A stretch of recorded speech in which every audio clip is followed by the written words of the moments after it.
പുര കത്തുമ്പോൾ വായ വെട്ടുന്നവർ എന്ന ചൊല്ലിനെ അന്വർത്ഥമാക്കുന്ന തരത്തിലാണ് American president Donald Trump Arabian രാജ്യങ്ങൾക്ക് ഇപ്പോൾ ആയുധ കച്ചവടം നടത്തുന്നത്. ഒരു നിർദ്ദേശം എന്ന നിലക്കോ അതല്ലെങ്കിൽ ഒരു ഭീഷണി എന്ന തരത്തിലോ ആണ് ഡൊണാൾഡ് ട്രംപ് ഇപ്പോൾ അറേബ്യൻ രാജ്യങ്ങളോട് പറഞ്ഞത്.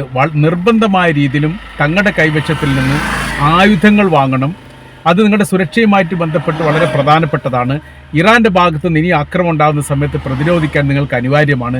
മാത്രമല്ല, നിങ്ങൾ ആയുധം വാങ്ങുന്നില്ലെങ്കിൽ നിങ്ങളുടെ സുരക്ഷയുമായിട്ട് ബന്ധപ്പെട്ട കാര്യം തങ്ങൾക്കൊന്ന് ആലോചിക്കേണ്ടി വരും എന്ന തരത്തിൽ ഒരു ഭീഷണി സ്വരത്തിലാണ് യഥാർത്ഥത്തിൽ ഇപ്പോൾ അറേബ്യൻ രാജ്യങ്ങളോട് പറഞ്ഞത്.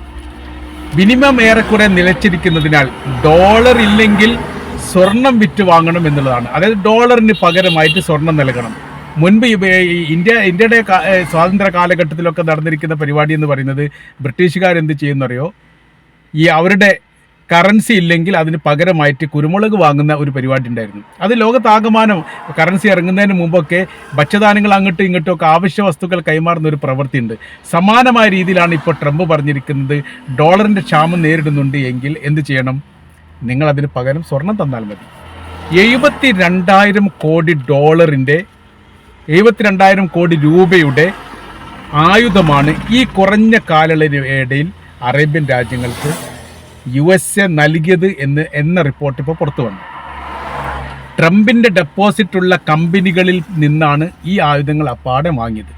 അപ്പോൾ ഒരു ഭാഗത്ത് നഷ്ടമുണ്ടാവുകയാണെങ്കിൽ മറ്റൊരു ഭാഗത്ത് ഭീമമായിരിക്കുന്ന ലാഭം ഉണ്ടാക്കാൻ വേണ്ടി അറേബ്യൻ രാജ്യങ്ങളെ ഉപയോഗപ്പെടുത്തുന്നു. അറേബ്യൻ രാജ്യങ്ങൾ രണ്ട് നഷ്ടമാണ്. ഒന്ന്, അവരുടെ ഇൻഫ്രാസ്ട്രക്ചറിന് നേരെ ഇറാൻ്റെ ആക്രമണം ഉണ്ടാകുന്നു, അതിൻ്റെ പ്രയാസം അവർ അനുഭവിക്കുന്നു.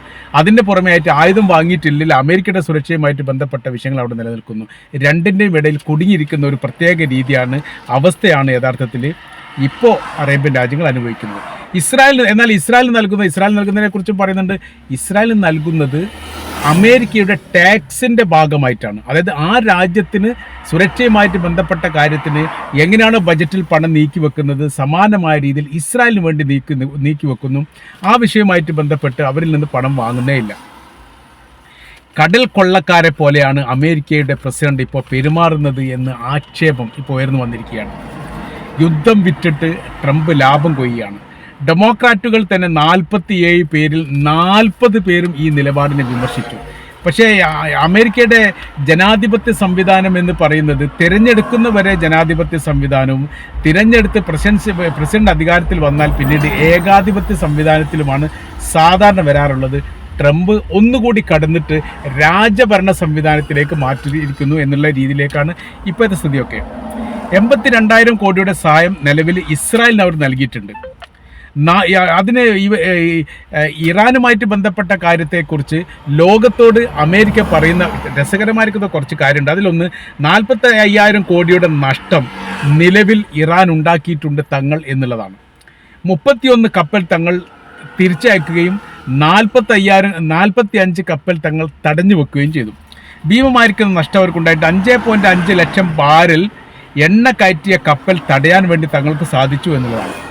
ഇറാൻ ഔദ്യോഗികപരമായിട്ട് അല്ലെങ്കിലും ഇറാന്റെ ഭാഗത്ത് വന്നിരിക്കുന്ന റിപ്പോർട്ടിൽ ഇങ്ങനെ പറയുന്നു: കാർഗ് ദ്വീപിൽ നിന്ന് കാസ്പിയൻ കടൽ വഴി റഷ്യയിലേക്ക് വളരെ സുഖകരമായ രീതിയിൽ തങ്ങൾ എന്ത് ചെയ്യുന്നുണ്ട്, ഈ എണ്ണ കയറ്റുമതി ചെയ്യുന്നുണ്ട്. മുൻപത്തെ പോലെ ഇല്ലെങ്കിലും അങ്ങനെ പറഞ്ഞിട്ടുണ്ട്. മുമ്പത്തെ പോലെ വളരെ വിപുലമായ രീതിയിലും വ്യാപകമായ രീതിയിലും ഇപ്പോൾ അമേരിക്കയുടെ ഉപരോധവുമായിട്ട് ബന്ധപ്പെട്ട് കടക്കാൻ വേണ്ടി സാധിക്കുന്നില്ല. അതിന് പരിഹാരത്തെക്കുറിച്ച് ഞങ്ങൾ ആലോചിക്കുന്നുണ്ട്, വേണ്ടി വന്നാൽ യുദ്ധം ചെയ്യും എന്നവർ പറഞ്ഞു നിർത്തുന്നു.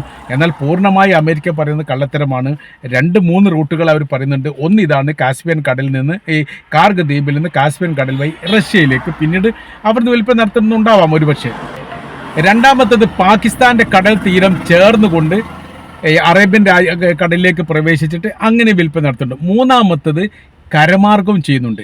കരമാർഗത്തിൽ തലസ്ഥാനമായിരിക്കും തെഹ്റാൻ കേന്ദ്രീകരിച്ചുകൊണ്ട് നാഷണൽ ഹൈവേയുടെ പല ഭാഗങ്ങളും പൊളിഞ്ഞിട്ടുണ്ടെങ്കിലും അത് പ്രാവർത്തികമാക്കിക്കൊണ്ട് തങ്ങൾ അതിലൂടെ നീങ്ങുന്നുണ്ട്. അത് ഈ പറഞ്ഞ പോലെ തന്നെ വളരെ എളുപ്പത്തിലും വിപുലമായ രീതിയിൽ നടത്താൻ പറ്റില്ലെങ്കിലും തങ്ങളെ സംബന്ധിച്ചിടത്തോളം ആ പ്രവൃത്തി നടത്താൻ വേണ്ടി ഈ മേഖല മുഴുവൻ ഞങ്ങൾ ഉപയോഗിക്കുന്നുണ്ട് എന്നുള്ളതാണ്.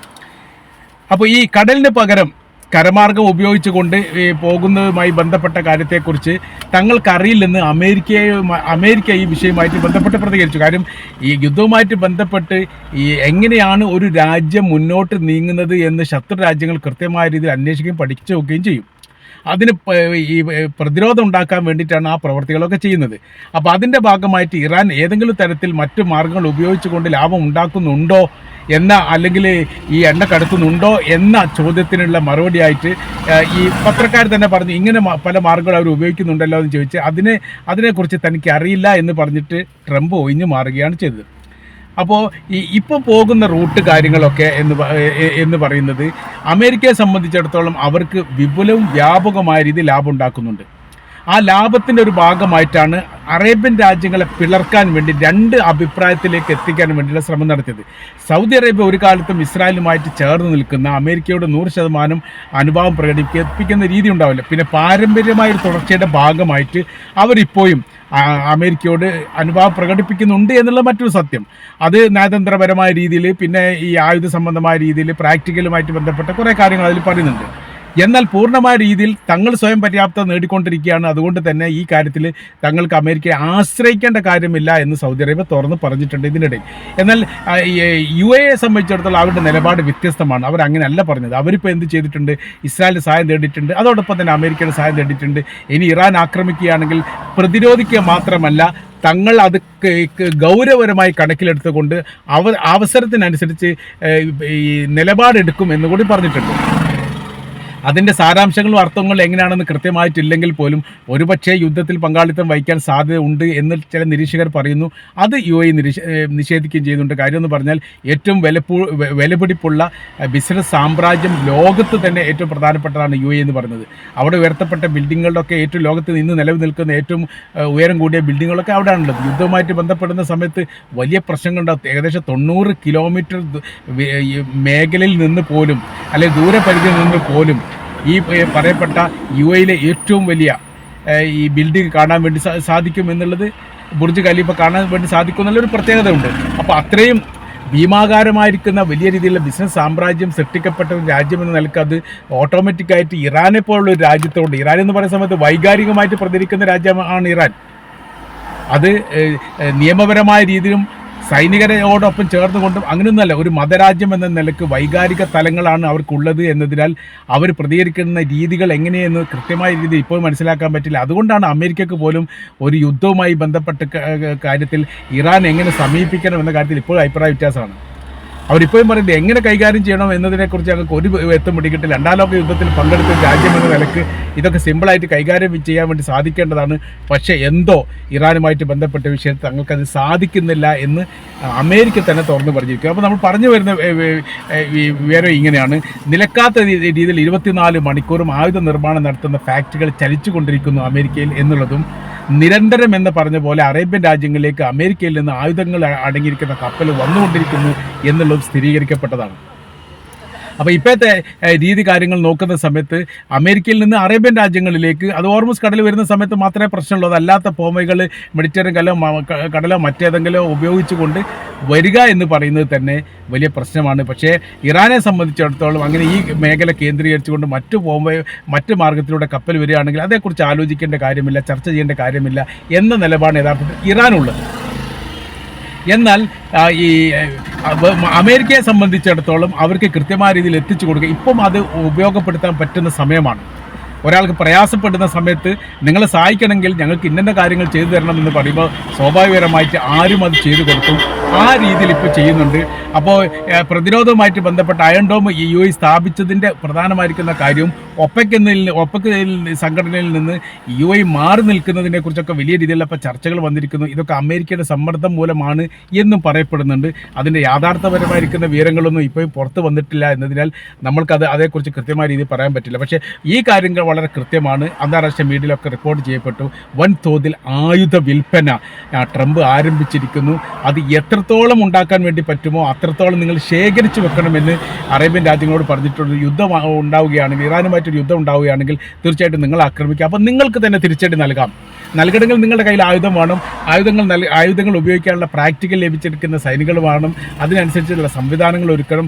ഈ കാര്യത്തിൽ യുദ്ധത്തിന് വേണ്ടി പ്രോത്സാഹിപ്പിക്കുന്ന ഒരു പ്രവർത്തനമാണ് അമേരിക്കൻ പ്രസിഡന്റ് ഡൊണാൾഡ് ട്രംപ് ചെയ്യുന്നത്.